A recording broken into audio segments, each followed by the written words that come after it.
She worked 2 jobs, slept 4 hours a night, and counted every single dollar just to keep a roof over her daughter's head. She had exactly $1,400. Rent was due in 3 days. But when she met a stranger at a pharmacy counter, she gave every last cent away. What kind of mother hands her rent money to someone she just met, knowing she and her 7-year-old could be homeless in 48 hours? Stay with me, because what happened next will change the way you see kindness forever. This is the story of Gloria, a single mother who gave away everything she had for a stranger and discovered that sometimes kindness finds its way back when you need it most. It was a Monday morning in January. The kind of cold that crept through the thin walls of Gloria's apartment like an uninvited guest. The heater in the corner rattled and coughed like an old man trying to clear his throat. It worked, but barely. Just enough to keep the apartment above freezing. Not enough to make it warm. Gloria's alarm went off at 4:45. She didn't need it. She was already awake. She had been lying in the dark for 10 minutes, staring at the ceiling, listening to the sound of her daughter breathing in the next room. That sound was the only thing that made getting up worth it. She swung her legs off the bed, and her bare feet touched the cold wooden floor.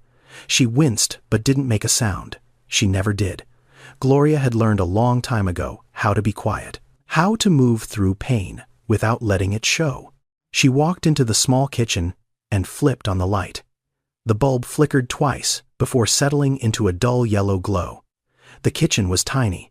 A counter, a stove with 1 broken burner, a refrigerator that hummed too loud, and a small table pushed against the wall with 2 chairs, one for her, one for Zoe. Gloria opened the fridge and pulled out a loaf of bread and a jar of peanut butter. She made a sandwich for Zoe's lunch, carefully cutting off the edges where the bread had gone stale. She wrapped it in a paper towel because she had run out of sandwich bags 3 days ago, and payday was not until Friday. She placed an apple next to it. The apple had a small bruise on one side, but she turned it so the good side faced up. Zoe would not notice. Then she poured herself a cup of coffee. It was yesterday's coffee reheated in the microwave. She had learned to stop tasting the difference a long time ago. Coffee was coffee. It did its job. By 5:30, Gloria was dressed in her scrubs. She had 2 sets, one light blue, one dark blue. She washed them by hand every night in the bathroom sink and hung them over the shower rod to dry. Tonight, it would be the light blue pair's turn. She pulled on her sneakers. The right one had a crack along the sole. She had lined the inside with duct tape to keep the water out. It worked most days. On rainy days, she just accepted the wet sock. Gloria checked on Zoe one last time before leaving. Her daughter was curled up under the blanket, clutching a stuffed bear that had lost one eye and most of its stuffing. Zoe was 7 years old. She had her mother's dark eyes and her grandmother's stubborn chin. She was the reason Gloria did everything. The reason she woke up at 4:45. The reason she never stopped. Gloria locked the front door quietly and walked down the stairs of the apartment building. The hallway smelled like old carpet and cooking oil. Outside, the air hit her face like a slap. January in Memphis was not the kind of cold that killed you fast. It was the kind that wore you down slow. It got into your bones and stayed there. She caught the 6:02 bus to Sunrise Senior Living, the nursing home where she worked as a certified nursing assistant. She had been there for 3 years. The pay was $13.50 an hour. No benefits beyond the basics. No paid sick days. If she missed a shift, she did not get paid. Simple as that. Her day started the same way it always did. She clocked in, put on her gloves, and began her rounds. She bathed Mrs.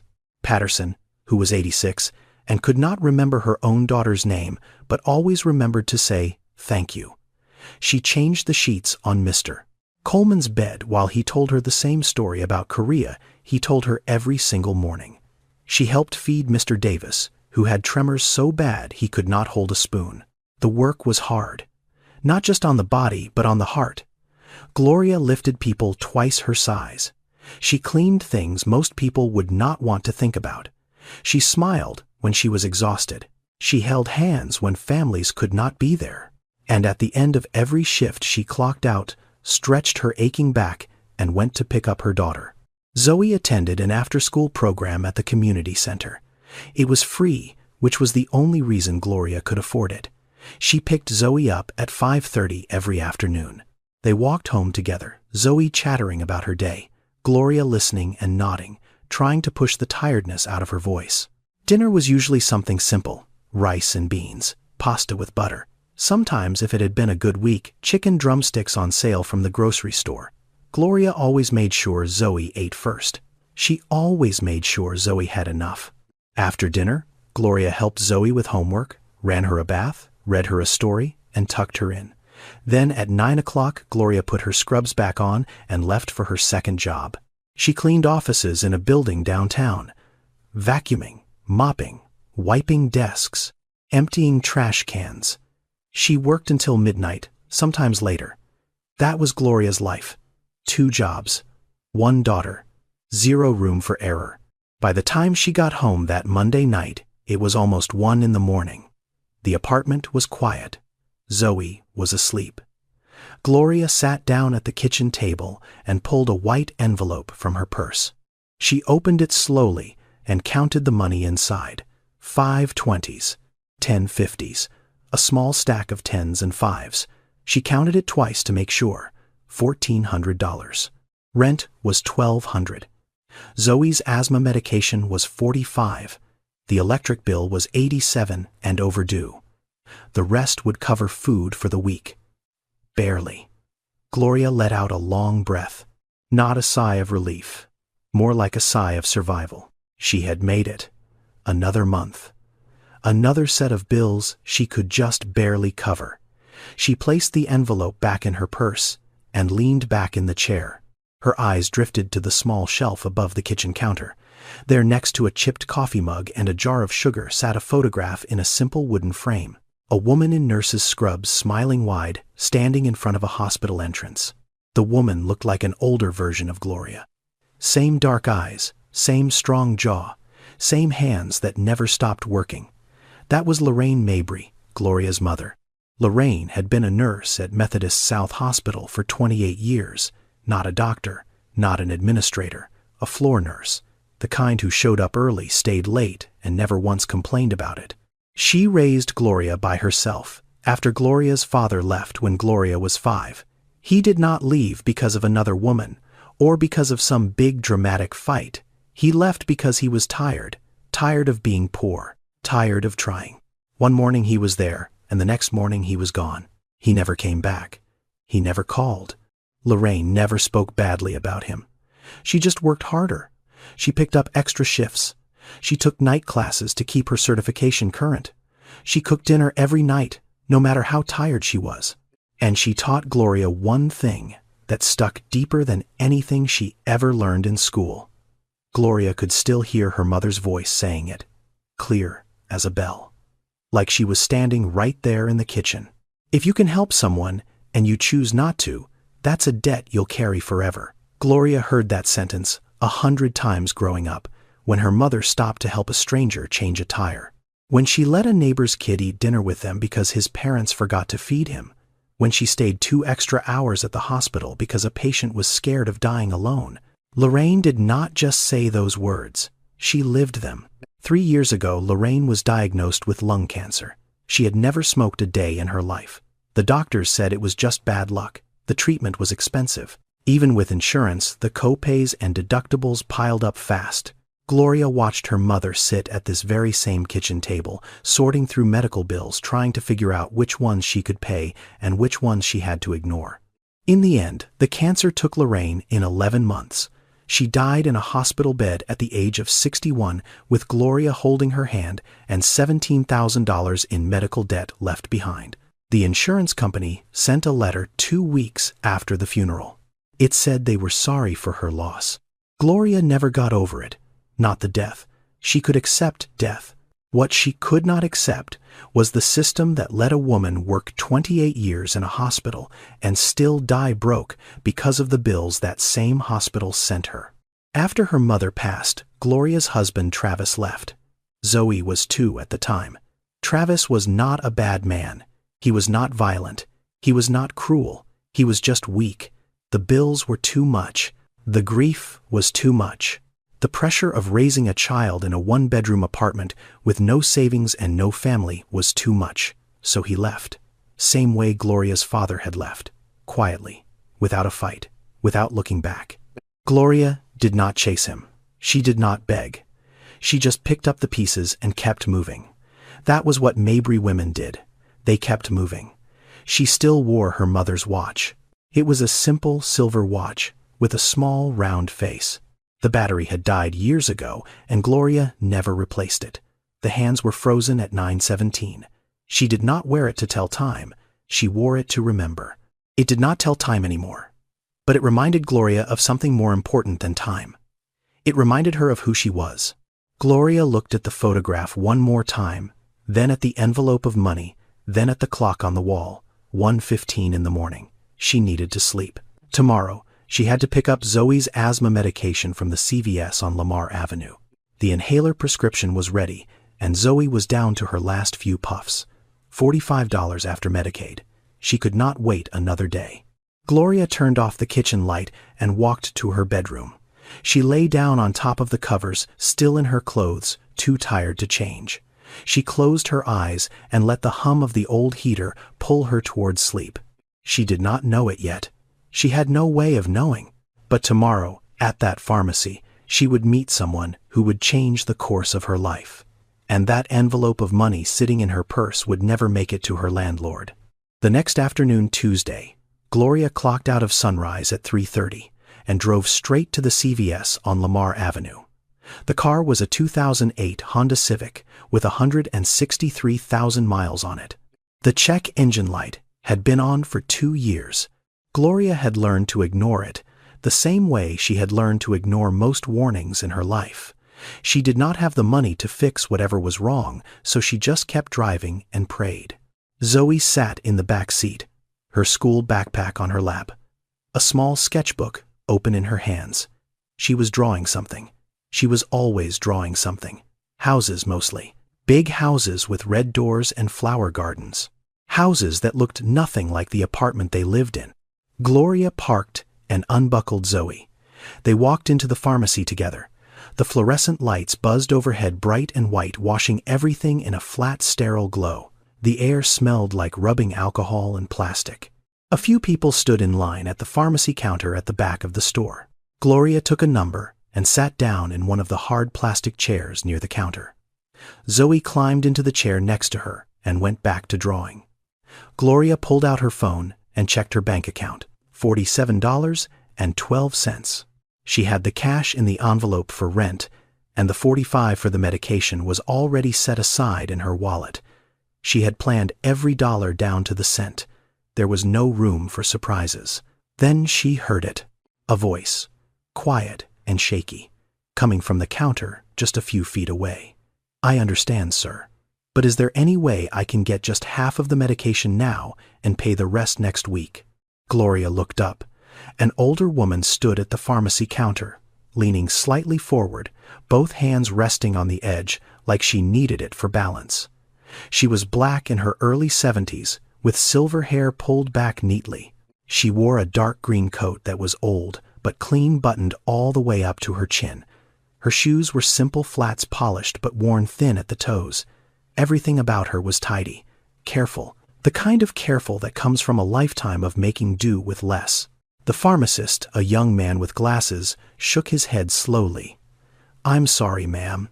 This is a pre-surgical prescription. It has to be dispensed as a complete course.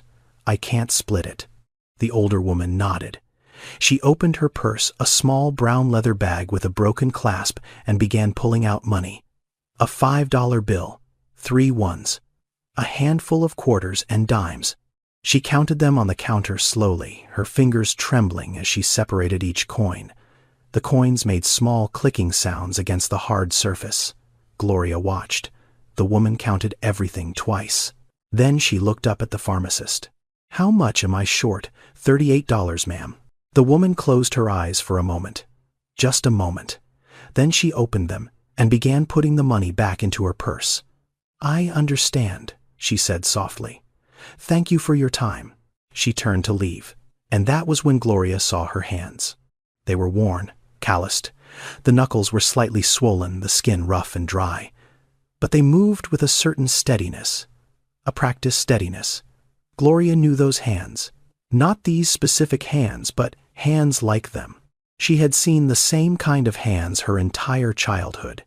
Nurses' hands, hands that had spent decades lifting patients, adjusting tubes, holding people through pain. Gloria stood up before she fully understood why. "Excuse me, ma'am." The older woman stopped and turned around. Her eyes were wet, but she was not crying. She was holding it in, the way people hold it in when they have been holding it in for a very long time. "Are you all right?" Gloria asked. The woman gave a small smile, the kind of smile that says no but is too polite to admit it. "I'm fine, sweetheart, just a little short today. It happens." Gloria looked at the pharmacist, then back at the woman. "How much is the prescription?" "Oh, no, honey. I couldn't ask you to do that." "You didn't ask," Gloria said. "I'm offering." She reached into her wallet, pulled out 2 20s, and handed them to the pharmacist. "Go ahead and fill it for her. Keep the change." The pharmacist looked at the money, then at Gloria, then at the older woman. He nodded and turned to the back to prepare the prescription. The older woman stared at Gloria. Her lips trembled. "Child," she whispered, "you don't even know me." "I don't need to know you," Gloria said quietly. "You needed help. I was here." The woman reached out and took Gloria's hand. Her grip was firm but gentle, warm despite the cold outside. "My name is Evelyn Turner," she said, "and I will never forget this." They sat together on the bench outside the pharmacy, while Zoe drew quietly beside them, her crayon making soft scratching sounds against the paper. Mrs. Evelyn told Gloria that she had been a nurse at Regional 1 Health for 31 years before retiring. Gloria felt something shift inside her chest when she heard that. A nurse, just like her mother. Mrs. Evelyn explained that she needed gallbladder surgery. It had been scheduled twice already, but both times she had to cancel because she could not cover her portion of the cost. Medicare paid 80%. The remaining 20%, the co-insurance, came to $1,400. Her Social Security check was $1,680 a month. After rent, electricity, and her regular medications, there was nothing left. She had already sold her wedding ring last month to pay a previous hospital bill. $1,400, Gloria repeated. The words came out barely above a whisper. Mrs. Evelyn nodded. "The hospital said if I don't have the surgery this week, the infection could spread. It's getting worse every day." She paused and shook her head slowly. "I spent 31 years taking care of other people's pain. I never thought I'd be the one sitting here counting coins for my own medicine." Gloria felt like someone had reached inside her chest and squeezed. $1,400. That was the exact number sitting in the white envelope in her purse. The rent money. The money she had spent 2 months working double shifts to save. The money that was due to her landlord on Friday. She looked at Zoe, who was drawing a house with a big red door. She looked at Mrs. Evelyn, whose hands were folded in her lap, trembling slightly, and she felt something pull inside her. Not a thought, not a decision. Something deeper. Something that came from a place she could not name. Gloria did not say anything. Not yet. But as she drove home that evening, her hands tight on the steering wheel, she could not stop hearing 2 things. The sound of Mrs. Evelyn's voice saying $1,400, and the sound of her mother's voice saying, "If you can help someone, and you choose not to, that is a debt you will carry forever." Mrs. Evelyn spoke slowly. Not because she was confused, but because she was careful. She chose her words the way she had probably done everything in her life. With intention, with dignity. She told Gloria that she had been a registered nurse at Regional 1 Health for 31 years. She started when she was 23 years old, fresh out of nursing school, scared and eager and full of energy. She worked the trauma floor for the first decade. Then she moved to post-surgical recovery, where she spent the rest of her career helping people learn to walk again after hip replacements, knee surgeries, spinal procedures. She lifted grown men out of beds. She changed dressings on wounds that would make most people look away. She held the hands of patients who woke up from surgery, terrified and alone. 31 years. That is a long time to spend carrying other people's pain. Her husband Walter had been a bus driver for the Memphis Area Transit Authority. A quiet man, steady, the kind of man who came home every night at the same time, hung his jacket on the same hook, and asked the same question. "How was your day, Evie?" He died 8 years ago. Heart attack. Right there in the kitchen while he was making coffee. 1 minute he was alive. The next minute he was not. Mrs. Evelyn paused when she told that part. She did not cry. She just went quiet for a moment, the way people do when they have told the same story so many times that the tears have dried, but the ache has not. She told Gloria she had a grandson named Jerome, a good man, a lawyer who worked with communities, helped people with housing problems and legal troubles. He had a wife and 2 young children. Mrs. Evelyn was proud of him. She talked about him the way grandmothers do, with light in her eyes and a lift in her voice. Gloria asked the question carefully. "Does he know about your surgery?" Mrs. Evelyn looked down at her hands. "He knows I've been having some health trouble, but he doesn't know how bad it's gotten, and I don't want him to." Why not? Mrs. Evelyn smiled. A small, tired smile. "Because I raised that boy to stand on his own 2 feet. I taught him to be strong. I can't turn around now and ask him to carry me. That's not who I am." Gloria understood that more than Mrs. Evelyn could know. She understood it in her bones. Pride was not always about ego. Sometimes pride was the only thing you had left when everything else was gone. Mrs. Evelyn explained her situation. She had Medicare Part B, which covered 80% of outpatient surgical procedures, but the remaining 20%, the co-insurance, was her responsibility, for a gallbladder removal that came to $1,400. On top of that, she needed the pre-surgical medication that Gloria had just paid for blood work that had already been done on a payment plan, and a follow-up appointment that would cost another $75. Her Social Security check was $1,680 a month. Rent on her small house in Midtown was $600. Electricity was about $85. Her monthly prescriptions after Medicare Part D still came to around 140. Groceries, phone bill. The small things that added up. By the end of every month, Mrs. Evelyn had almost nothing left. Some months she had exactly nothing. She had sold her wedding ring last month, a thin gold band that Walter had saved 3 months of paychecks to buy. She sold it to a pawn shop on Summer Avenue for $210. It paid for a previous hospital bill that had gone to collections. "That ring was the only piece of Walter I had left that I could hold," Mrs. Evelyn said quietly. "But you can't wear a ring if you're dead." She opened her purse and showed Gloria what was inside. A worn photograph of Walter in his transit uniform smiling, a Medicare card, a folded church bulletin from last Sunday, and $23 in crumpled bills. "That's everything," she said, not with self-pity, just with honesty, the way you state a fact. Then she looked at Gloria and smiled again, that same sad, steady smile. "But I've had less before and still made it through. The Lord has a way of providing." Gloria looked at Zoe, who was still drawing beside them, her small hand moving the crayon back and forth across the paper in careful strokes.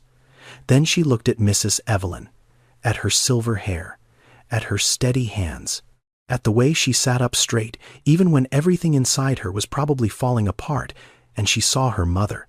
Not metaphorically, not in some poetic abstract way. She literally saw Lorraine Mabry sitting there, the same posture, the same quiet strength, the same refusal to ask for help, even when help was the only thing that could save her.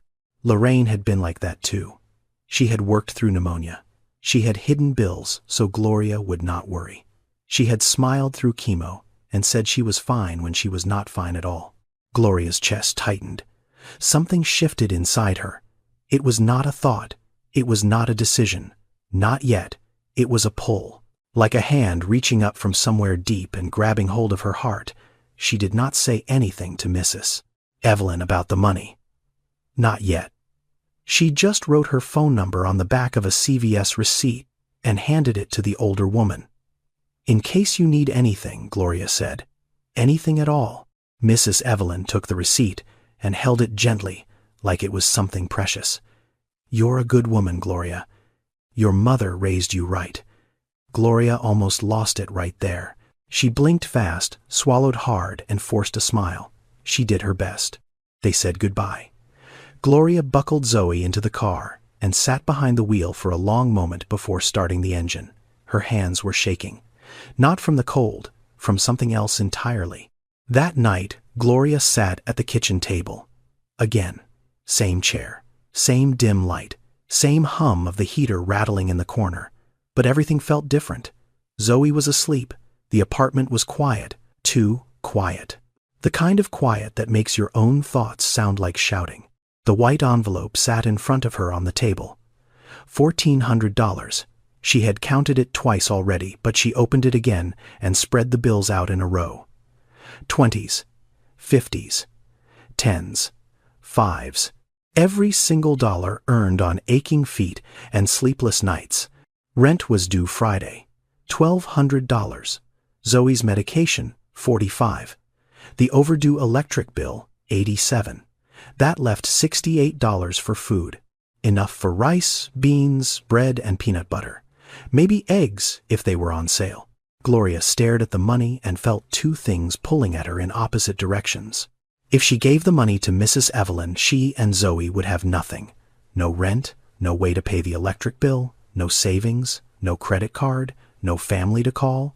She had already used her one emergency option months ago when Zoe had an asthma attack and the ambulance bill ate through everything she had.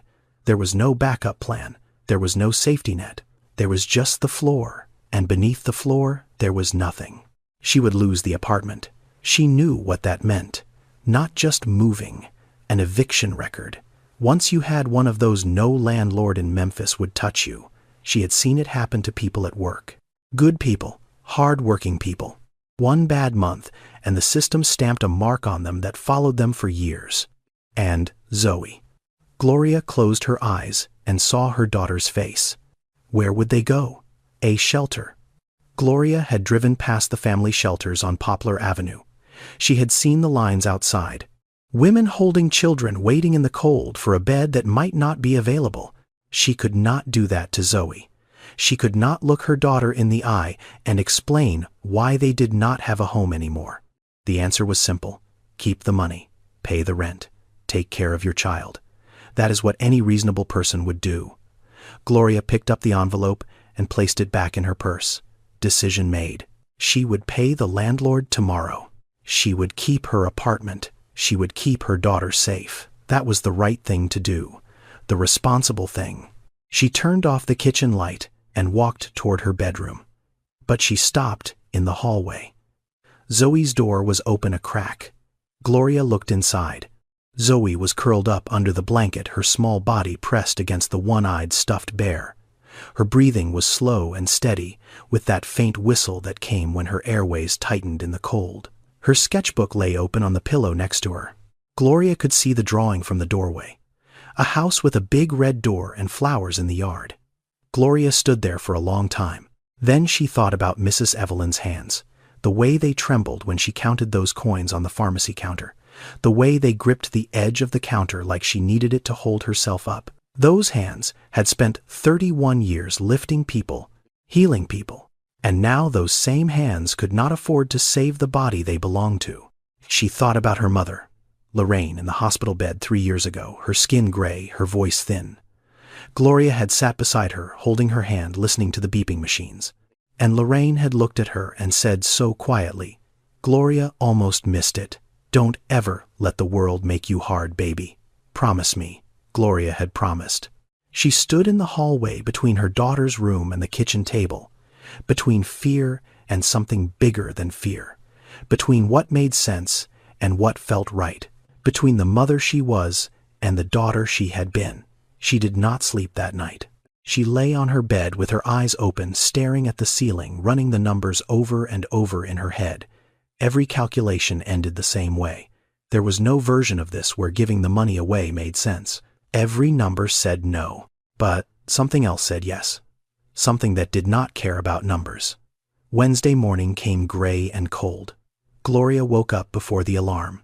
She had not really slept. Her eyes burned and her body felt heavy like she was carrying something invisible on her shoulders.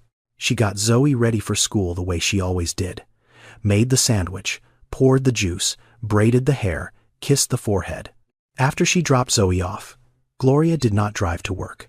She drove to a payphone outside a gas station on 3rd Street and called the hospital. Methodist Le Bonheur, the billing department. A woman answered.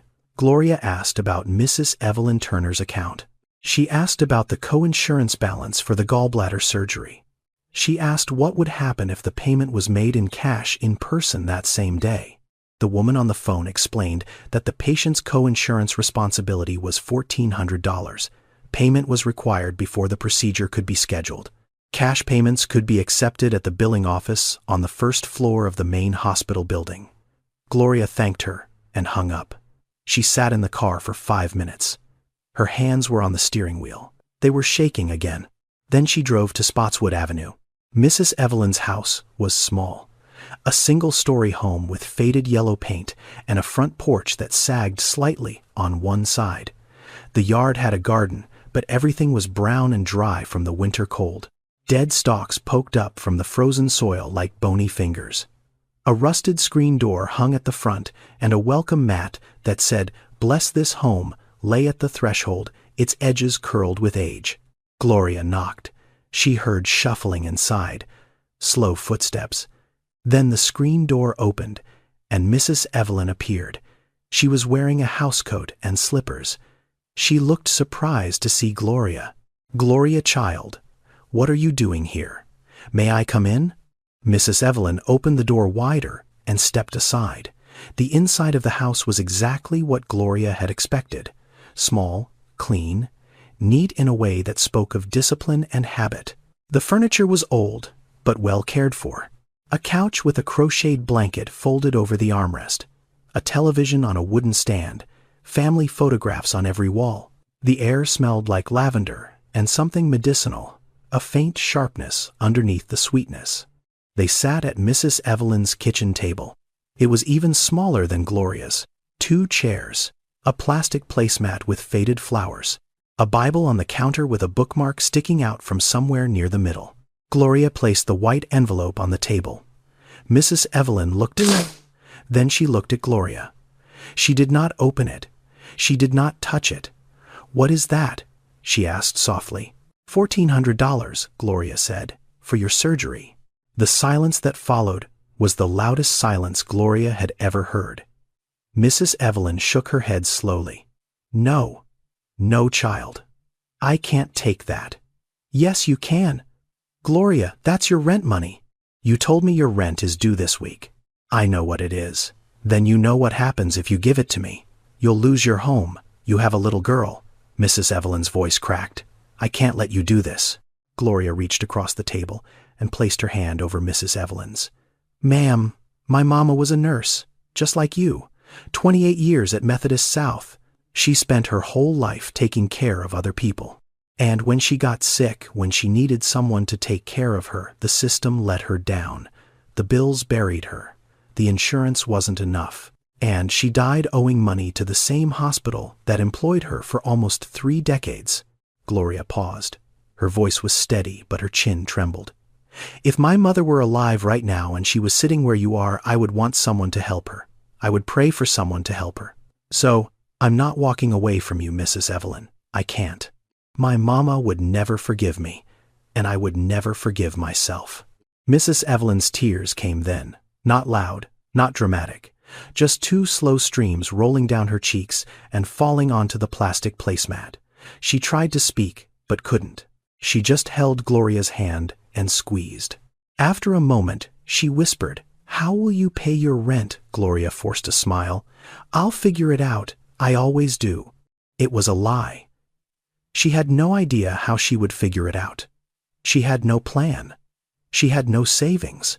She had nothing but the $47.12 in her bank account and a rent bill that was due in 2 days. But she smiled anyway. Because some lies are not about deception, they are about mercy. Gloria helped Mrs. Evelyn call the hospital to schedule the surgery. She sat at the kitchen table while Mrs. Evelyn spoke with the scheduling nurse, confirming the date, confirming the preoperative instructions. The surgery was set for Thursday morning, tomorrow. The billing office confirmed that if payment was received before 6 o'clock that evening, the surgery could proceed as scheduled. Gloria drove Mrs. Evelyn to the hospital herself. They walked into the billing office together. Gloria counted the money out on the counter, while Mrs. Evelyn stood beside her, one hand on Gloria's shoulder, the other pressed against her own heart. The clerk counted the bills, typed something into the computer, and printed a receipt. "You're all set, Mrs. Turner. Surgery is confirmed for 7:30 tomorrow morning. Mrs." Evelyn took the receipt and held it with both hands, staring at it like it was a letter from God himself. On the drive back to Spotswood Avenue, Mrs. Evelyn was quiet for a long time. Then she reached over and placed her hand on Gloria's arm. "I spent my life helping people walk again," she said. "Helping them breathe again. Helping them live again. And now you're the one helping me." She paused. "God works in circles, child. Don't you ever forget that." Gloria nodded. She could not speak. Her throat was too tight. She dropped Mrs. Evelyn off at her house and watched the older woman walk slowly up the porch steps, holding the railing with one hand and the receipt with the other. At the door, Mrs. Evelyn turned and waved. Gloria waved back. Then she drove away. Her hands shook on the steering wheel the entire way home. The envelope in her purse was empty. The money was gone. All of it. Every dollar she had worked 2 jobs and 60-hour weeks to save. Gone. Given to a woman she had met 24 hours ago at a pharmacy counter. Gloria pulled into the parking lot of her apartment building and turned off the engine. She sat there in the silence. The car ticked as the engine cooled. Outside, the sun was going down, painting the sky in dull shades of gray and pink. January in Memphis. Cold and indifferent. Gloria looked at her phone. $47.12 in her checking account. Rent due Friday, $1,200. The math was not complicated. It was impossible. Gloria did not feel like a hero. She felt terrified. Friday came fast, too fast, the way bad days always do. Gloria woke up at 4:45, same as every other morning. She made Zoe's lunch. She drank her reheated coffee. She went to work. She bathed patients. She changed sheets. She smiled at people who needed smiling at. She did everything exactly the same as always, except that underneath it all, a clock was ticking. At noon, her phone buzzed, a text message from a number she knew too well. Mr. Holloway, her landlord. "Gloria, rent is late. Please call me." She stared at the message for a full minute. Then she put her phone back in her pocket and finished her shift. She did not call him until she was sitting in her car in the parking lot of Sunrise Senior Living. She needed to be alone for this conversation.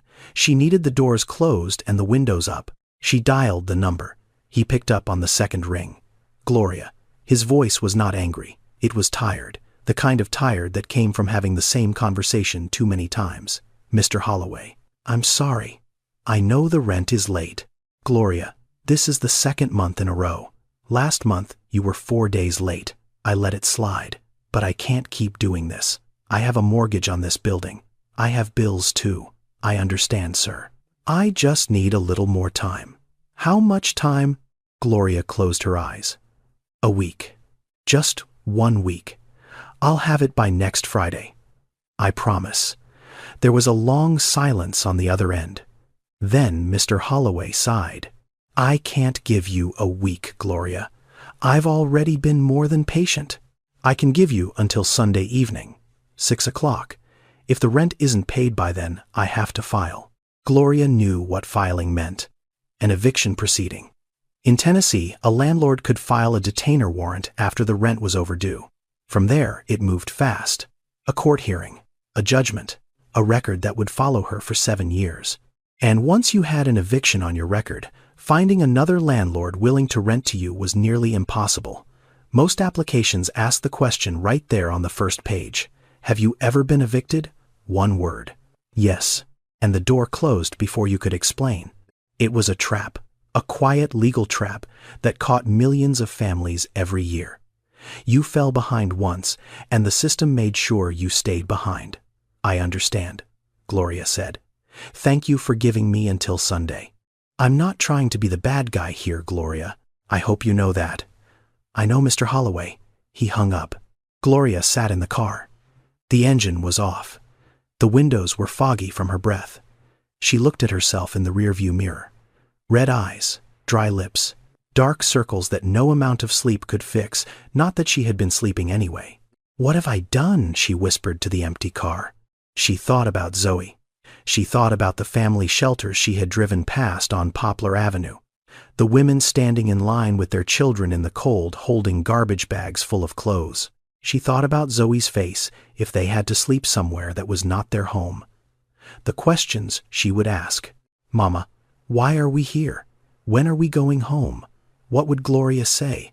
How do you explain to a 7-year-old that your mother gave away the rent money to a stranger? Her chest hurt, not her heart. Her actual chest. A physical tightness that made it hard to breathe. But then somewhere beneath the panic, she heard another voice. Not her own. Mrs. Evelyn's. God works in circles, child. And her mother's. From the hospital bed 3 years ago. Don't ever let the world make you hard. Gloria gripped the steering wheel until her knuckles turned white. She took one breath, then another. I did the right thing, she whispered. I have to believe I did the right thing. She started the car and drove to pick up Zoe. The clock was ticking now. 48 hours. Sunday at 6 o'clock.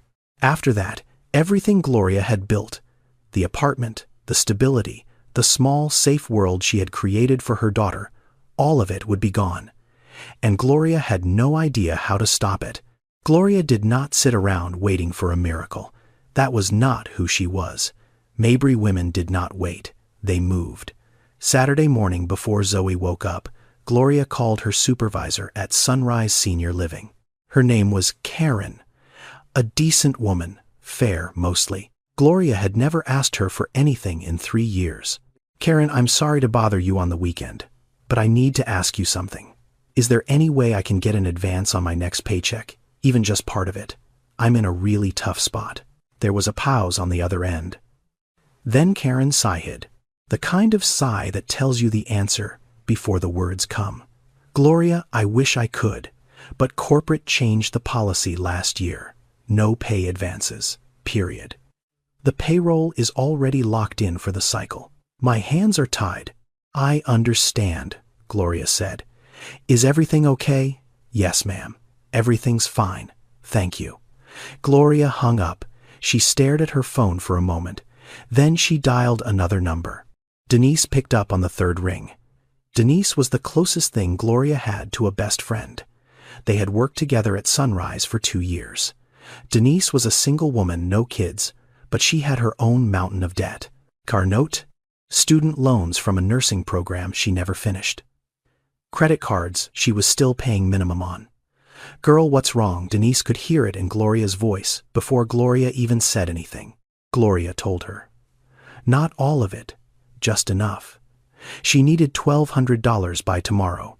She could not explain why. She just needed it. The silence on the other end lasted a long time. Gloria, Denise said quietly. You know if I had it, I'd give it to you without even thinking. You know that, right? I know. I'm $800 behind on my car payment. They already called twice this week threatening to repo it. I got maybe $60 in my account right now. Maybe. Gloria closed her eyes. It's okay, Denise. I shouldn't have asked. Don't say that. Don't ever say that. You can always ask me. I just wish I could do more than say yes with my mouth and no with my wallet. Gloria almost smiled. Almost. Thank you, Denise. Whatever you're going through, you're going to get through it. You hear me? I hear you. Gloria hung up and sat on the edge of her bed. 2 doors closed. She needed to keep trying. She got dressed and drove to the pawn shop on Summer Avenue. It was a small, narrow store, wedged between a laundromat and a check cashing place. The kind of place where people brought their last valuable things when they had no other options. The sign outside said cash for gold electronics jewelry. Gloria walked in. The man behind the counter was heavy-set with glasses and a bored expression. He looked at her the way people in pawnshops look at everyone, like he already knew the story before she told it. Gloria looked down at her wrist. Her mother's watch, the silver face, the frozen hands at 9:17. She unclasped it slowly and placed it on the glass counter. The man picked it up, turned it over, held it under the light. He checked the back. He opened it with a small tool. Then he set it down. "I can give you 50 for it. Maybe? It's not worth much. No brand name. Battery's dead. The clasp is loose. $50. Gloria stared at the watch on the counter. $50 would not save her. It would not even cover one day of food and bus fare. But that was not why she hesitated. She picked the watch up. She held it in her palm. The metal was still warm from her skin. "Never mind," she said quietly. "I changed my mind." She put the watch back on her wrist and walked out. Some things were not for sale. Not because they were worth a lot of money, but because they were worth everything that money could not buy. That afternoon, Gloria drove to the Riverview Community Center on South 3rd Street. She had heard that they offered emergency assistance. She signed in at the front desk and waited 40 minutes in a plastic chair under buzzing fluorescent lights. A woman named Tamika finally called her name. She was kind, but clearly overworked. Stacks of folders covered her desk. The phone rang twice while they talked. Gloria explained her situation. She needed help with rent, emergency funds, anything. Tamika typed something into her computer and shook her head slowly. "The Emergency Rental Assistance Program ran out of funding 3 weeks ago. We're waiting on a new allocation from the state, but it could be 4 to 6 weeks before any money comes through. I can put you on the wait list, but I have to be honest with you. There are over 200 families ahead of you. 4 to 6 weeks. Gloria needed the money by tomorrow. Is there anything else?" Gloria asked. "Any other program?" Tamika gave her 2 phone numbers, one for a church-based fund that gave out small grants, the other for a legal aid organization that helped with eviction defense. "Call them Monday morning," Tamika said. "They're closed on weekends." Monday. Gloria's deadline was Sunday. She drove home. At a red light, her phone lit up with a notification. An ad. Bright letters on a yellow background. "Need cash fast. Get up to $1,200 deposited in your account today. Apply in 2 minutes. Payday loan." Gloria had seen these ads 100 times. She had never clicked on one, but today she stared at it longer than she should have. She looked at the fine print at the bottom. Annual percentage rate, 391%. If she borrowed $1,200, she would owe close to $1,800 within 2 weeks. And if she could not pay it back in 2 weeks, which she knew she could not, the interest would keep growing, compounding, eating her alive. She had seen it happen to people at work. Denise had a coworker who took out a payday loan for $500 3 years ago. She was still paying it off. The balance had grown to over $2,000. Gloria closed the ad. That was not help. That was a trap dressed up in bright colors. She had tried everything. Every door she knocked on was locked. Every hand she reached for was empty. Every system that was supposed to help was either too slow, too broke, or too far away. By Saturday evening, Gloria had nothing left to try. She sat on the kitchen floor with her back against the refrigerator. The linoleum was cold against her legs. The heater rattled. Zoe was in her room drawing. Gloria did not cry. She was past crying. Crying required energy, and she had none left. She just sat there, staring at the floor, feeling the weight of 24 hours pressing down on her shoulders like a slab of concrete. Tomorrow, 6 o'clock. That was all the time she had left. Saturday morning started with eggs. Gloria cracked 2 into the pan and scrambled them slowly the way Zoe liked. She made toast with the last of the butter and poured a glass of orange juice. She set it all on the table like it was a normal Saturday. Like everything was fine, Zoe came out of her room, rubbing her eyes still in her pajamas, her stuffed bear tucked under one arm. She saw the table, and her face lit up. "Eggs, Mama. We never have eggs on Saturday." "Special day," Gloria said. She smiled. It took everything she had to make that smile look real. They ate together. Zoe talked about a girl in her class named Brianna who could do a cartwheel. She talked about wanting to learn how to do one too. Gloria listened to every word. She nodded. She laughed when Zoe laughed. She held on to each small, ordinary moment like it was made of glass. After breakfast, Zoe asked the question Gloria had been hoping for. "Mama, can we go to the park?" "Yes, baby. Let's go to the park." They drove to Overton Park. It was cold, but the sun was out, and the sky was that pale winter blue that made everything look clean and sharp. Zoe ran straight for the swings. Gloria sat on a bench nearby, her coat pulled tight around her, watching her daughter pump her legs higher and higher. Zoe's laughter cut through the cold air like a bell, pure and bright, and completely unaware of everything that was falling apart around her. Gloria's eyes burned. She blinked fast and looked up at the sky until the feeling passed. After the swings, Zoe sat beside Gloria on the bench and pulled out her sketchbook. She drew with a red crayon, then a blue one, then a yellow one. Gloria watched her small hand move across the page with the kind of concentration only children have. "What are you drawing, baby?" Zoe held up the sketchbook. It was a house. A big house with a red door, a chimney with smoke curling out the top, and flowers in the front yard. 2 stick figures stood in front, one tall, one small, both smiling. "This is our house, Mama. And this is you, and this is me." Gloria stared at the picture. The house looked nothing like their apartment. It had a yard. It had flowers. It had a chimney. It looked like the kind of house Gloria had dreamed about when she was Zoe's age. The kind of house she had never lived in. She pulled Zoe close and wrapped her arms around her. "It's beautiful, baby. It's the most beautiful house I've ever seen." They stayed at the park until the sun began to drop and the air turned sharp. Then they drove home. That afternoon, while Zoe watched a cartoon on the small television, Gloria moved quietly through the apartment. She opened Zoe's dresser and picked out the warmest clothes. 2 pairs of pants, 3 shirts, a sweater, underwear, socks. She folded them neatly and placed them in Zoe's school backpack. She went to her own closet and pulled out a plastic bag.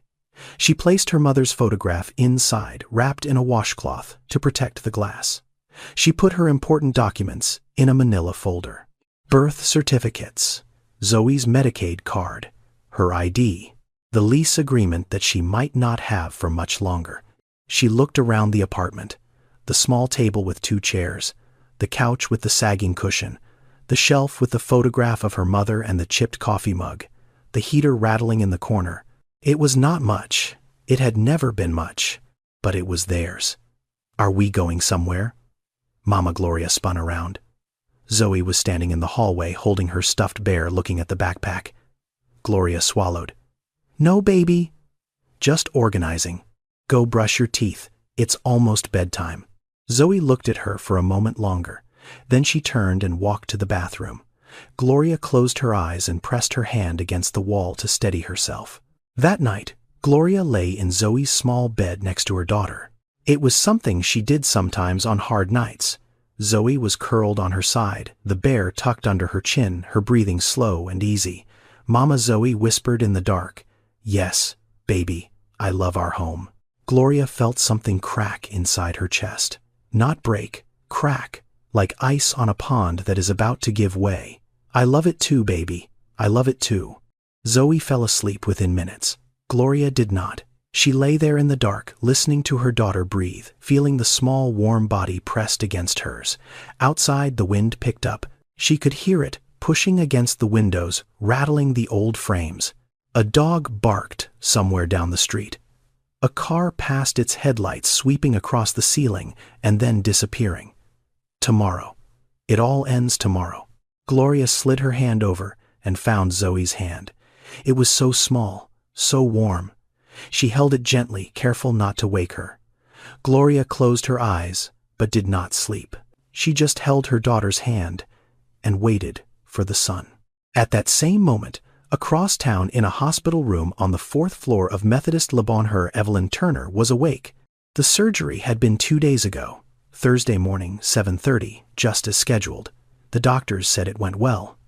The infected gallbladder was removed without complications. Mrs. Evelyn would need to rest for a few weeks, but she would recover fully. For a 72-year-old woman, she was strong. The nurses said she was one of the easiest patients they had ever had. She never complained.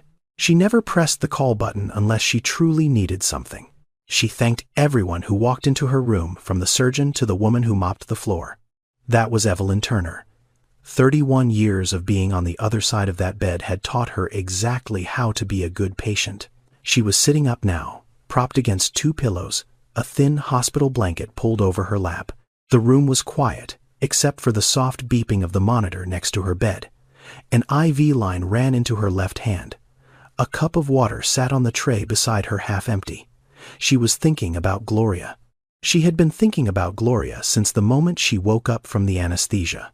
The first face she saw was a nurse asking her to count backwards from 10, but the face she saw in her mind was Gloria's, standing in her kitchen, placing that white envelope on the table, saying those words that Mrs. Evelyn could not get out of her head.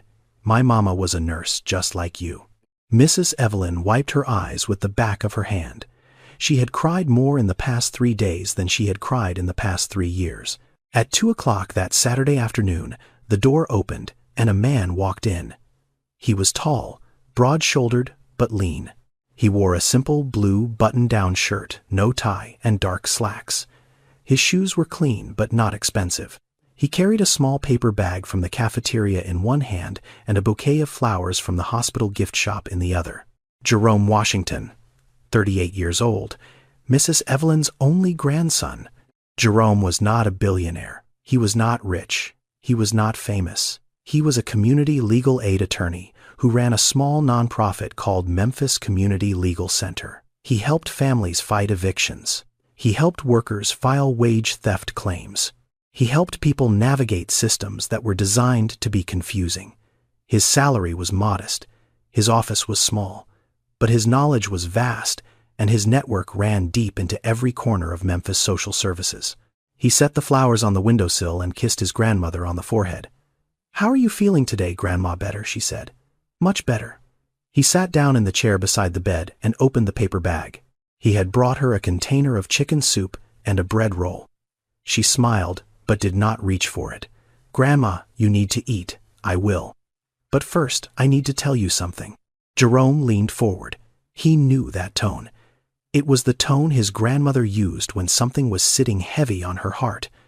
Mrs. Evelyn told him everything. About the pharmacy, about the medication she could not afford, about the young woman who paid for it without being asked, about the bench outside where they sat and talked, about the white envelope, about the $1,400. Her voice broke when she got to that part. "She gave me her rent money, Jerome. Her rent money. She has a little girl, 7 years old.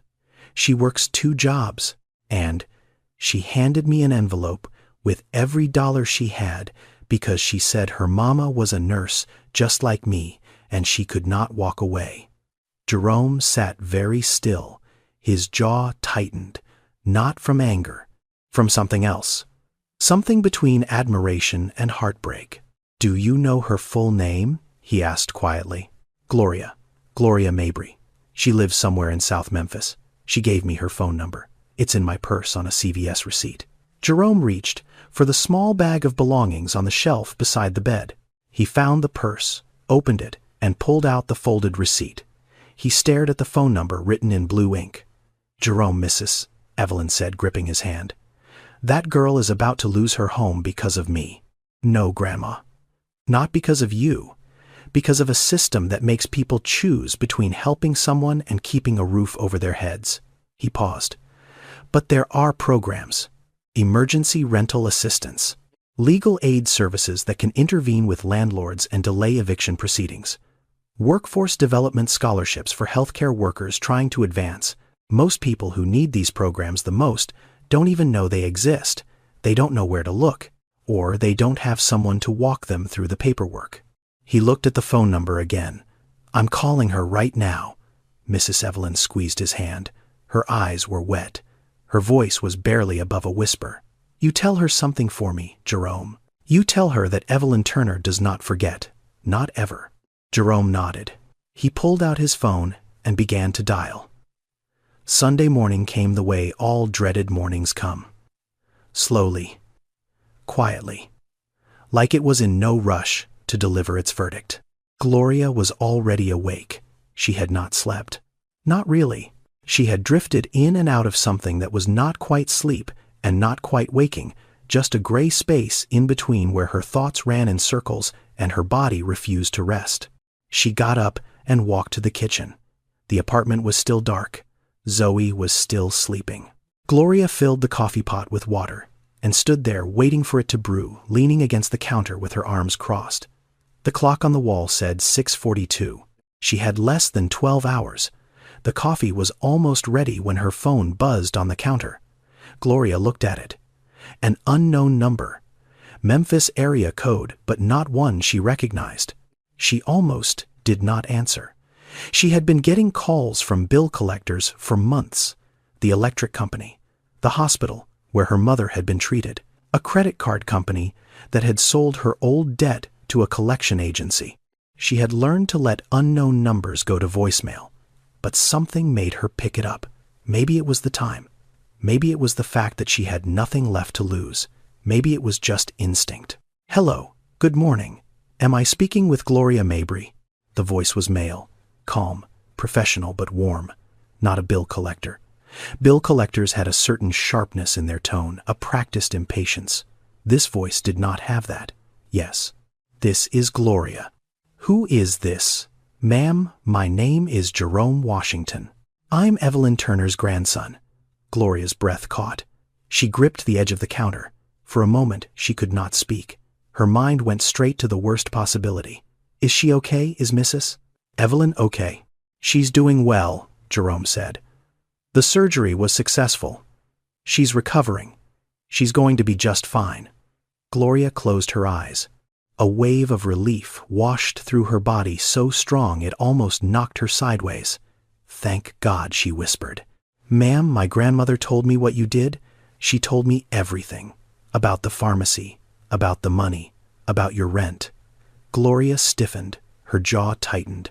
"Sir, I didn't do it for anything in return. I don't need anything from you." "I know," Jerome said. His voice was gentle. "Patient, that's exactly why I'm calling." There was a pause. Gloria could hear the sound of a hospital in the background. A distant intercom. The beep of a monitor. "Gloria, I'm a community legal aid attorney. I run a small nonprofit here in Memphis called the Community Legal Center. I work with families every single day who are facing exactly what you're facing right now. Eviction. Medical bills. Impossible choices between paying for one thing and losing another." Gloria did not respond. She just listened. "There is a program through the Tennessee Housing Development Agency called Emergency Housing Assistance. It's a state-funded program that covers rent payments for families experiencing a financial emergency. If you qualify based on income, and from what my grandmother told me you do, they can issue a payment directly to your landlord within 5 to 7 business days. I can help you file the application today, right now, this morning." Gloria felt her legs go weak. She reached behind her and pulled out the kitchen chair. She sat down hard. "I don't understand," she said. "I went to the community center. They told me the program was out of funding. They told me there was a 6-week wait list. The community center administers one specific federal fund.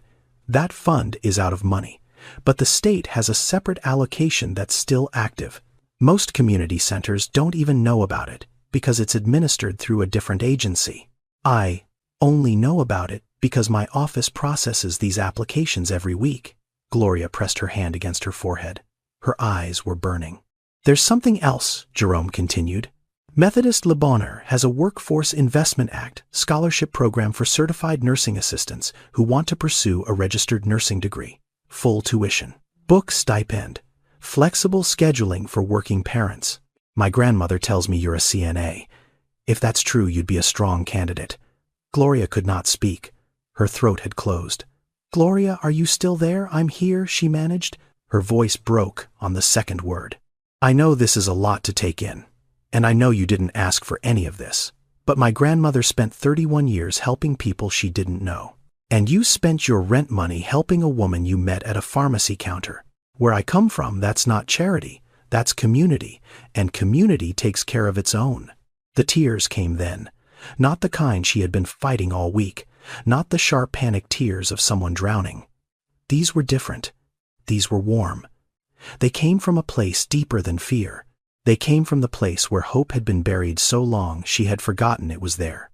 Gloria sat in the kitchen chair and cried. She cried the way you cry when someone finally sees you, when someone finally says the thing you have been waiting your whole life to hear. You are not alone. There is a way through, and someone is going to help you find it. She was sitting on the kitchen floor now, the same floor where she had sat 2 nights ago in the dark, with her back against the refrigerator, too exhausted to cry. But this time, the light was different. Morning sun came through the window. The coffee pot was full, and the phone in her hand had just delivered something she had stopped believing in. A chance. She heard small footsteps in the hallway. Zoe appeared in the kitchen doorway, still in her pajamas, rubbing her eyes, the one-eyed bear hanging from her hand. "Mama, why are you crying?" Gloria wiped her face. She opened her arms. Zoe walked over and climbed into her lap on the floor, wrapping her small arms around Gloria's neck. "Because something good happened, baby," Gloria whispered into her daughter's hair. "Something really good." 2 hours later, Jerome pulled up in front of Gloria's apartment building in a dark blue sedan that had seen better years. He stepped out and walked to the door. He was taller than Gloria had imagined. Calm, steady. He shook her hand and looked her in the eye, the way people do when they mean what they are about to say. "Let's get to work," he said. The first thing Jerome did was call Mr. Holloway. He asked Gloria to put the phone on speaker so they could do it together. Jerome introduced himself as an attorney with the Memphis Community Legal Center representing Gloria Mabry. His tone was professional, not aggressive, not threatening, just clear. "Mr. Holloway, my client has applied for emergency rental assistance through the Tennessee Housing Development Agency. The application is being processed today. Once approved, the funds will be dispersed directly to you as the landlord of record. The typical processing time is 5 to 7 business days. I'm calling to request that you delay any eviction filing until payment is received." There was a pause. Then Mr. Holloway spoke. His voice sounded different than it had on Friday. Lighter. "So the state is going to pay the full $1,212. Yes, sir, directly to you. You'll receive a payment confirmation letter within 48 hours of approval." Another pause. "Okay, that works for me. Tell Gloria I'm not trying to make her life harder. I just need to get paid." "I understand, sir. She'll have the documentation sent to you by end of day." When the call ended, Gloria let out a breath she felt like she had been holding since Wednesday. Jerome drove her to his office. The Memphis Community Legal Center was on the 2nd floor of an old brick building on Madison Avenue. The stairs creaked. The hallway smelled like old carpet and printer ink. Inside the space was small. 2 desks, a folding table, metal filing cabinets, posters on the wall with bold letters. "Know your rights as a tenant. Eviction is not the end." A bulletin board covered in flyers for food banks, GED programs, and job training. It was not fancy. It was not impressive. But it was the kind of place where people came when they had nowhere else to go. And it was the kind of place where someone actually listened. Jerome sat Gloria down at the folding table and pulled out a stack of forms. He walked her through each one, line by line, page by page. He explained the income eligibility requirements. He explained what documentation she needed, her pay stubs, her lease, her bank statements, her ID. He explained the timeline and what to expect. "Most people who need these programs never apply," Jerome said, as he helped her fill in the housing assistance form. "Not because they don't qualify, because they don't know the programs exist. Or they tried once, got told no, and gave up. The system is not designed to be easy. It's designed to be complicated, and the people who need the most help are usually the ones with the least time and energy to fight through the red tape." Gloria nodded. She had lived that truth her entire life. While they worked, Zoe sat in the corner on a folding chair drawing in her sketchbook. She had been quiet the whole drive over, sensing the seriousness of the day, but now she was drawing again, which meant she felt safe. After about an hour, Zoe stood up and walked over to Jerome. She held up her sketchbook. "This is for you," she said. Jerome looked at the drawing. 3 stick figures standing in front of a building. 1 tall woman, 1 small girl, 1 tall man with a blue shirt. Underneath, in careful crooked letters, Zoe had written, "That's Mama, that's me, and that's you, Mr. Jerome." Jerome stared at the drawing for a long moment. He blinked. Then he blinked again. He took the paper gently from Zoe's hands. "This is the best thing anyone has given me in a very long time," he said quietly. Before they left, Jerome mentioned the CNA to RN scholarship one more time. He slid a printed brochure across the table. Gloria picked it up and looked at it. Full tuition, flexible schedule, childcare assistance. "I'm not saying you have to do this now," Jerome said. "But when you're ready, the door is open." Gloria held the brochure. She did not say yes. She did not say no. She said, "One step at a time." Jerome nodded. "That's the right pace." That evening, Gloria drove home. The sun was setting. The sky over Memphis was streaked with orange and purple, the kind of sky that looked like it was painted just for her. She put Zoe to bed, read her a story, kissed her forehead, turned off the light. Then she walked to the kitchen and sat down at the table. The same chair, the same dim light, the same hum of the heater. But the weight was different. The air was different. The empty white envelope still sat in her purse. But for the first time all week, it did not fill her with dread. Gloria looked at the photograph of her mother on the shelf. She smiled. "Mama," she whispered, "I think you were right. It does come back in circles." 2 weeks passed. The emergency assistance payment went through on a Thursday morning. $1,200 wired directly to Mr. Holloway's account from the Tennessee Housing Development Agency. He sent Gloria a text message that afternoon. Short and simple. Payment received. "We're good, thank you." Gloria read the message 3 times. Then she put her phone down and went back to work. Life did not suddenly become easy. She still worked 2 jobs. She still made Zoe's lunch with peanut butter sandwiches. She still drank reheated coffee and wore sneakers with duct tape inside. But something had shifted, not her circumstances, not yet, her shoulders. She carried them differently now, a little higher, a little lighter. On a Saturday afternoon in early February, Gloria and Zoe drove to Spotswood Avenue. Gloria carried a small paper bag from the bakery down the street. Inside was a pound cake. It was not expensive, but it was homemade, and Gloria had learned from her mother that you never show up to someone's home empty-handed. Zoe carried a rolled-up piece of paper, tied with a yellow ribbon. Mrs. Evelyn opened the front door before they even knocked. She must have been watching from the window. She looked different than the last time Gloria had seen her, stronger. Her skin had more color. She wore a soft lavender cardigan and slippers, and her silver hair was pinned back neatly. She stood straighter. The pain that had been pulling her down for months was gone. She did not say a word. She just stepped forward and wrapped her arms around Gloria. They stood like that for a long time. 2 women holding each other in the doorway of a small yellow house while the winter sun fell over them. Zoe squeezed between them and handed Mrs. Evelyn the rolled-up paper. "I made this for you, Miss Evelyn." Mrs. Evelyn unrolled it carefully. It was a drawing, 2 houses side by side. One had a red door. The other had a yellow door. In between the houses, 3 stick figures held hands. A tall woman on the left, a small girl in the middle, and an older woman on the right with silver hair drawn in careful gray crayon. "This is our house," Zoe said, pointing, "and this is your house, and we're neighbors." Mrs. Evelyn pressed the drawing against her chest and closed her eyes. "We certainly are, baby. We certainly are." They sat in Mrs.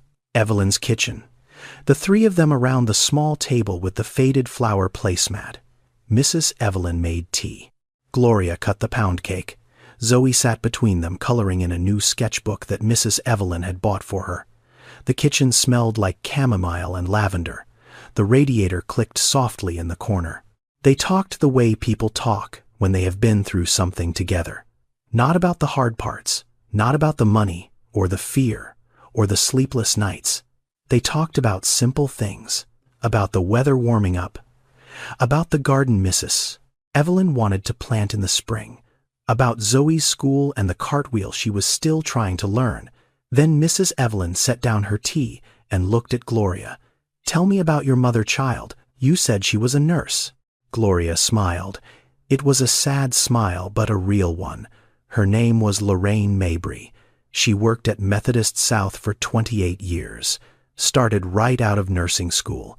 She was a floor nurse. Trauma first, then recovery. She never wanted to be anything else. Mrs. Evelyn listened carefully. Then she stood up slowly from her chair and walked to the bookshelf in the living room. She pulled out an old photo album, thick and heavy, with a cracked leather cover. She carried it back to the table and sat down.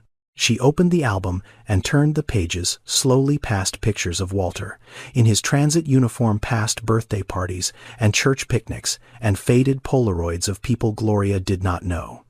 She stopped at a page near the middle. "Tennessee Nurses Association," she said. "Annual Conference, 2009, downtown Memphis." She pointed to a group photograph. 3 rows of women in professional attire standing in front of a hotel ballroom. 30, maybe 40 faces. "Is this her Mrs.?" Evelyn asked, placing her finger gently under a woman in the second row.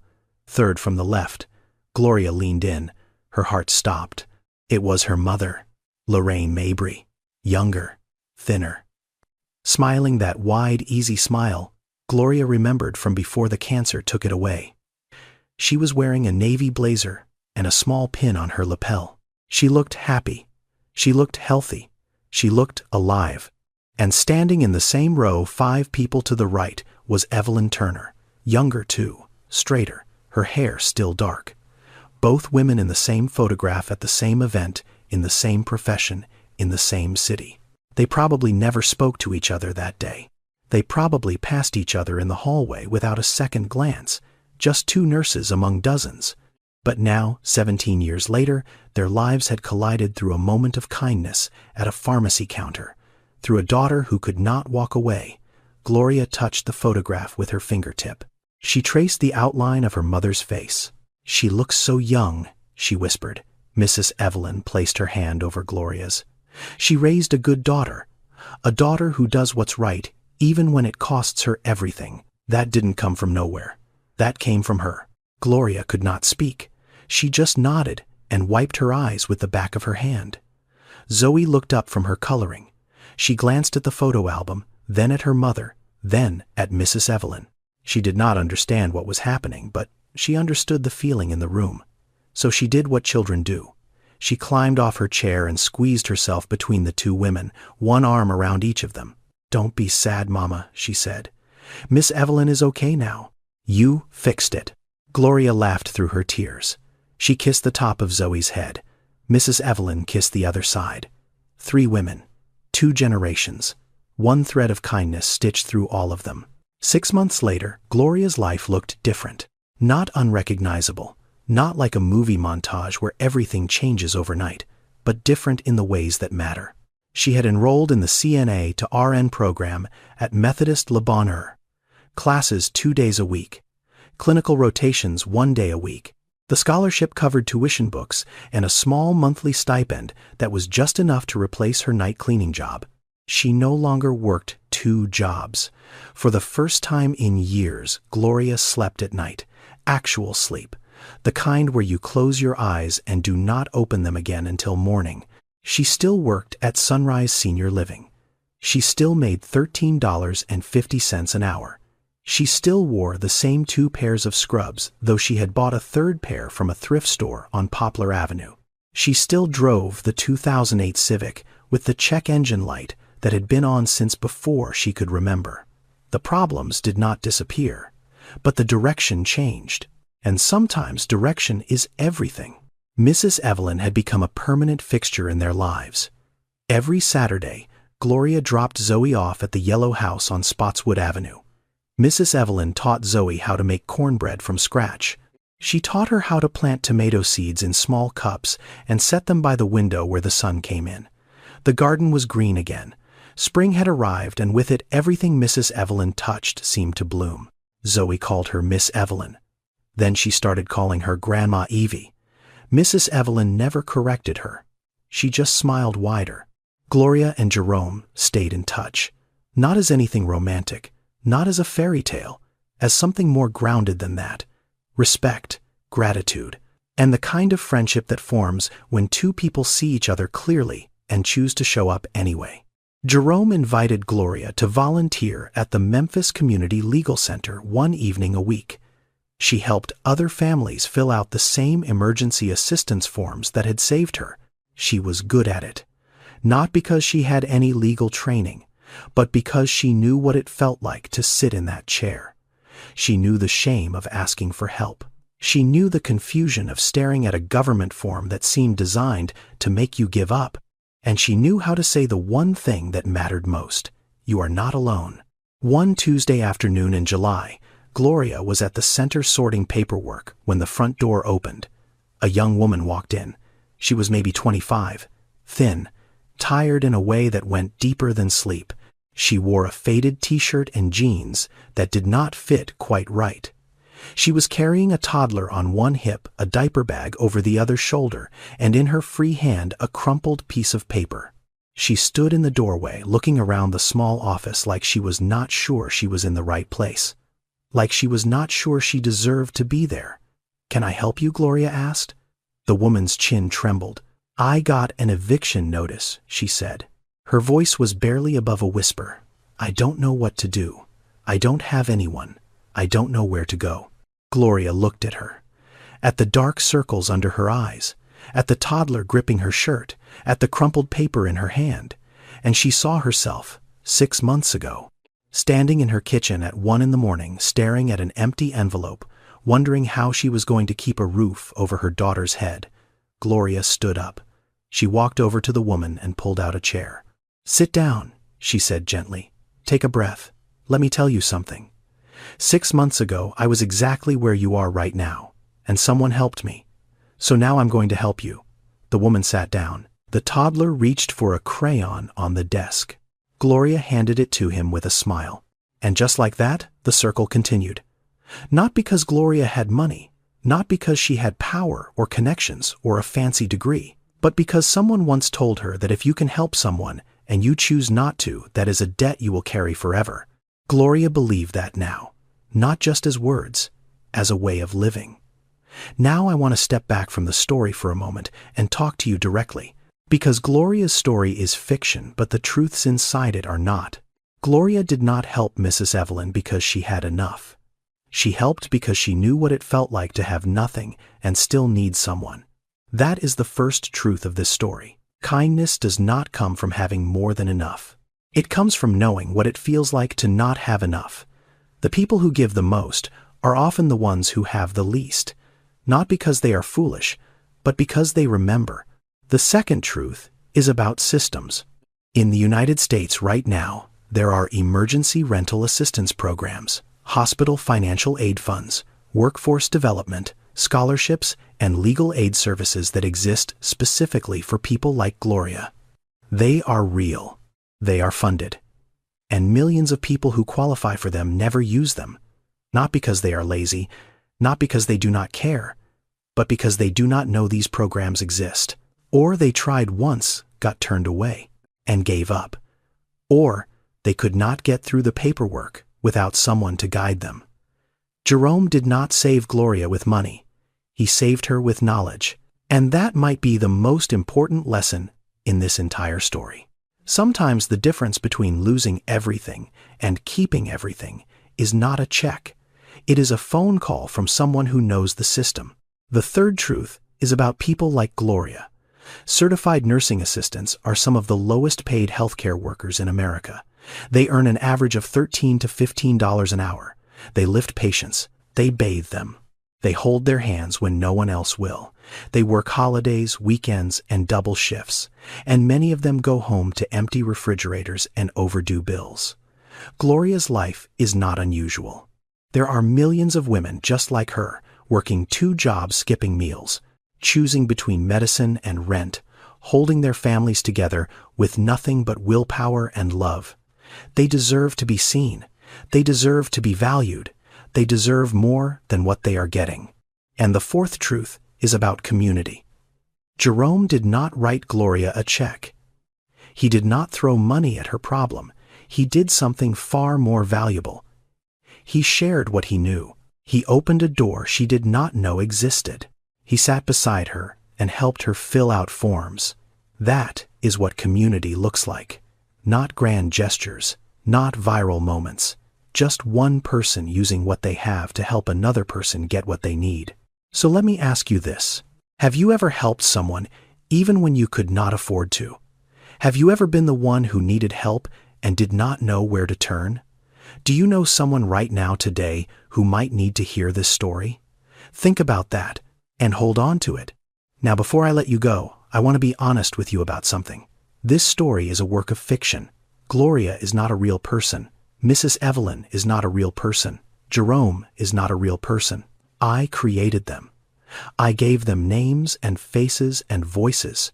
But the struggles they face, the medical debt, the eviction threats, the low wages, the impossible choices between helping someone and keeping a roof over your own head, those are very real. Millions of Americans live them every single day. If you or someone you know is facing eviction or drowning in medical bills, please reach out to your local legal aid office or call 211. That is a free, nationwide number that connects you to community resources in your area. Help exists. Sometimes you just need someone to show you where the door is. I want to share something personal with you. I wrote this story because I grew up watching my own mother work 2 jobs to keep our family together. I know what it feels like to sit at a kitchen table and count coins and pray they add up to enough. I know what it sounds like when the phone rings and you are afraid to answer because it might be someone asking for money you do not have. Gloria's story is not just fiction to me. It is personal. And I believe stories like these matter because they remind us of something the world keeps trying to make us forget. That kindness is never wasted, even when it costs you everything. If this story moved, you please share it with someone who needs to hear it today. You never know who is sitting at their own kitchen table right now, counting their own money, facing their own impossible choice. Your share might be the thing that reminds them they are not alone. Drop a comment below and tell me, would you have done what Gloria did? I genuinely want to know. And please subscribe to this channel and turn on the notification bell, because there is another story coming very soon. One that I think will stay with you for a long time. Thank you for being here. Thank you for watching until the very end. Thank you for being the kind of person who cares about stories like this. That says something about you. Something good. Be kind. Be brave. And remember, sometimes the smallest sacrifice creates the biggest miracle. You never know when the kindness you give away will find its way back to you. God bless you.